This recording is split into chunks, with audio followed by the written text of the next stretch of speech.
Halo Sobat Book Reading 12 yang berbahagia. Jumpa lagi. Kita akan melanjutkan pembacaan buku kita, masih dengan buku yang berjudul Kebun Mawar karya Sa'di Syirazi. Pada episode kali ini kita akan membacakan beberapa hikayat pada bab ketiga tentang keutamaan bersikap puas. Bismillahirrahmanirrahim. Hikayat 22. Aku mendengar seorang pedagang yang mempunyai 150 ekor unta yang dibebani untuk membawa dagangannya, juga 40 orang budak dan pelayan. Suatu malam di Pulau Kish, ia mengundangku ke ruang kerjanya. Sepanjang malam, mulutnya tak pernah berhenti berbusa-busa. Si Fulan adalah mitra kerjaku di Turkistan, katanya, dan si Fulan punya barang daganganku di Hujarat. Ini adalah uang untuk membayar tanah milik si Fulan, dan si Fulan telah memberikan kepadaku barang jaminan berupa ini dan itu. Kadang ia akan berkata, "Aku ingat di Iskandaria ketika cuaca bersahabat." Lalu ia bilang, "Tidak, lautan utara maghribi itu ganas. Oh Sa'di, aku masih perlu melakukan satu perjalanan lagi, dan setelah itu sepanjang sisa hidup aku akan duduk di pojokan sambil menikmati kesenangan." "Perjalanan apakah itu?" aku bertanya. "Aku ingin membawa belerang dari Parsi ke Cina, karena aku dengar harga belerang di sana sangat mahal. Dari sana aku akan membawa keramik Cina ke Irum. Lalu dari Irum aku akan mengambil sutra untuk dibawa ke India. Dan dari India mengambil baja untuk dibawa ke Khalab. Dan dari Khalab akan kuambil kristal untuk dibawa ke Yaman. Dan dari Yaman akan kuambil pedang untuk dibawa ke Parsi. Setelah itu aku akan berhenti berdagang dan duduk manis di sebuah toko." Sungguh, ia bicara omong kosong seperti ini sehingga aku tak tahan lagi mendengarnya. "Sa'di," katanya, "kau berceritalah pula tentang apa yang kau lihat dan kau dengar." Aku berkata, "Telah kau dengar bahwa di pelosok Gur pernah ada seorang saudagar yang bebannya terjatuh dari punggung kuda. Ia berkata, mata seorang lelaki kaya berpandangan sempit belum akan menatap puas kecuali setelah dipenuhi dengan debu tanah kuburan."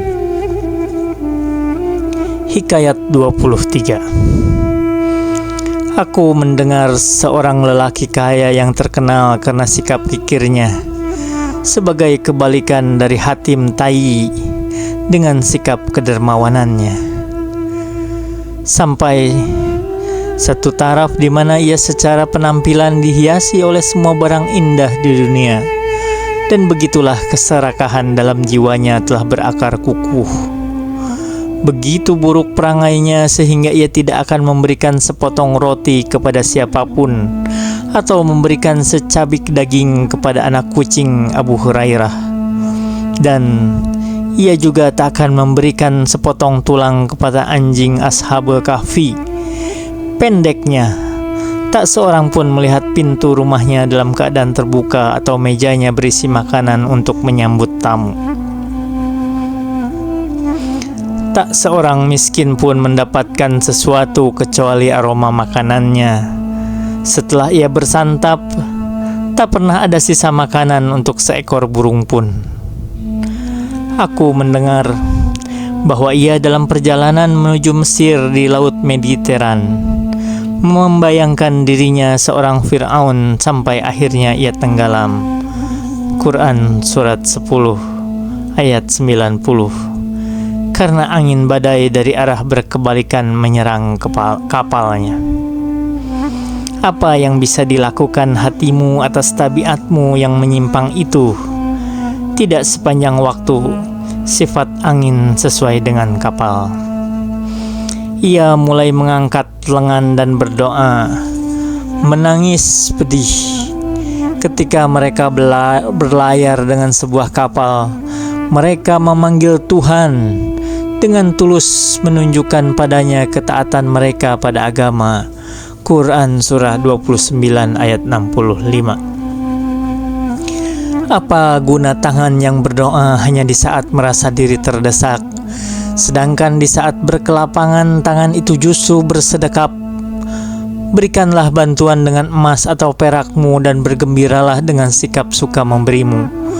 Bangunlah rumahmu dengan batu bata emas dan perak yang akan tetap bertahan sepeninggalmu. Konon, ia punya kerabat miskin di Mesir. Mereka menjadi kaya dari harta yang ia tinggalkan, dan setelah ia meninggal, mereka tinggalkan pakaian lama mereka dan mengenakan topi bulu dan surban dari damiari. Minggu itu pula aku melihat salah satu dari mereka mengendarai kuda perang berkaki kencang, didampingi oleh seorang bocah pengawal. Jika si orang mati bisa hidup kembali di antara sanak kerabatnya, mengembalikan harta warisan kepada pemiliknya semula akan lebih berat dibanding si orang mati memberikan harta itu pada mereka. Karena kami dulu pernah berkenalan, kutarik lengan jubahnya dan berkata, "Makan dan bersenang-senanglah, oh lelaki buniman, dari apa yang dikumpulkan si malang itu namun tak pernah ia nikmati." Hikayat 24. Seekor ikan besar masuk perangkap jala seorang nelayan lemah. Tenaganya tak sanggup menahan gerak si ikan. Si ikan lebih kuat darinya, menyeret jala di tangannya dan lolos. Seorang bocah pelayan mengambil air dari sebuah sungai. Banjir datang dan menghanyutkan tubuhnya. Jala itu mendatangkan ikan sepanjang waktu. Namun kali ini si ikan mampu lolos dan membawa jalannya pula. Nelayan lain mengucapkan tanda simpati, tapi mereka menyalahkannya berkata, "Ikan sebesar itu tertangkap jalamu, tapi memegangnya kau tak becus."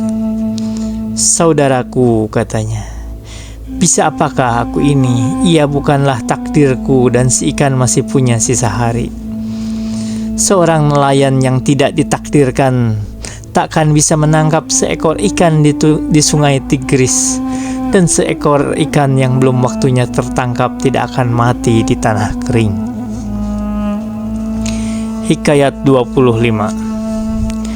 Seorang lelaki yang tangan dan kakinya dipotong membunuh seekor lipan.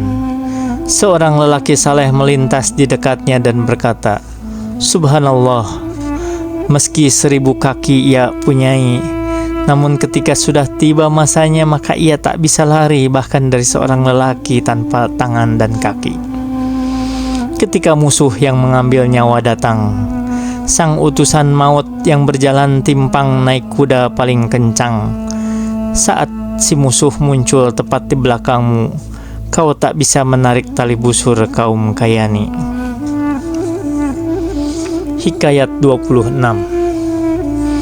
Aku pernah melihat seorang badut gemuk mengenakan jubah mahal, mengendarai seekor kuda perang Arab dan di kepalanya terlilit kain linen Mesir. Seseorang berkata, "Sa'di, bagaimana menurutmu kain brokat bergaris di kepala orang bodoh itu?" "Itu bagaikan tulisan buruk ditulis dengan huruf emas," sahutku. "Kau tak bisa menyebut binatang ini menyerupai manusia. Hanya tunik, surban, dan hiasan luarnya saja yang mirip. Di sekitar rumahnya adalah segala jenis peralatan.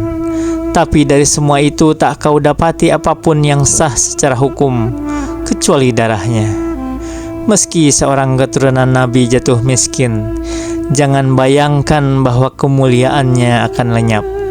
Meski gerbang rumahnya dikunci dengan palang emas, jangan bayangkan bahwa seorang Yahudi bisa menjadi keturunan sang Nabi."